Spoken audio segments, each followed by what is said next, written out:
Closed doors, I'm a fool for your love.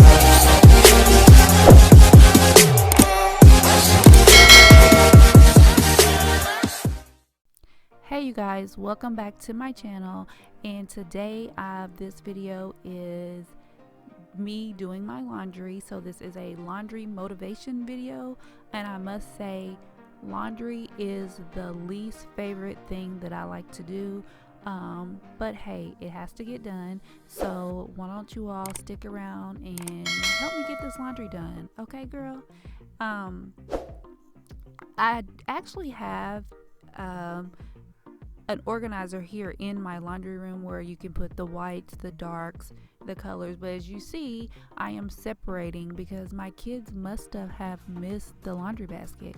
So I'm just separating the darks, the whites, and getting everything separated before I start washing.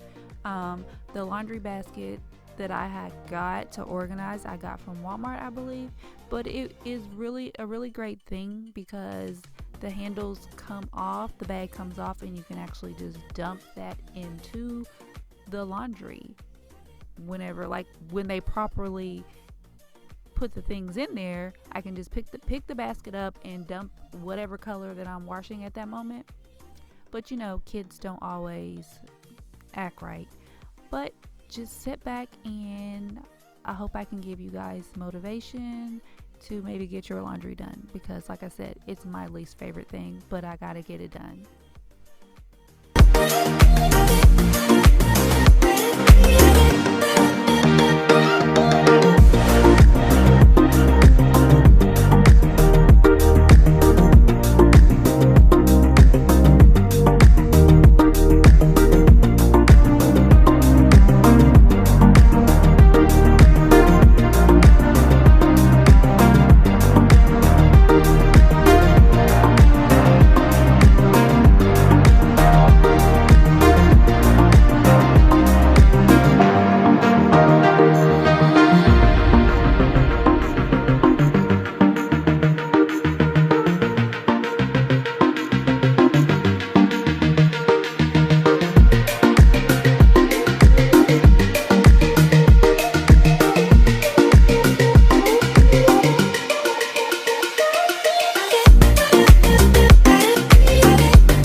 guys, that is it for my laundry motivational video. And if you're new to this channel, don't forget to subscribe and turn on the notification bell so you won't miss another video. And if you're a returning subscriber, thanks for coming back for another video, and I will see you guys in the next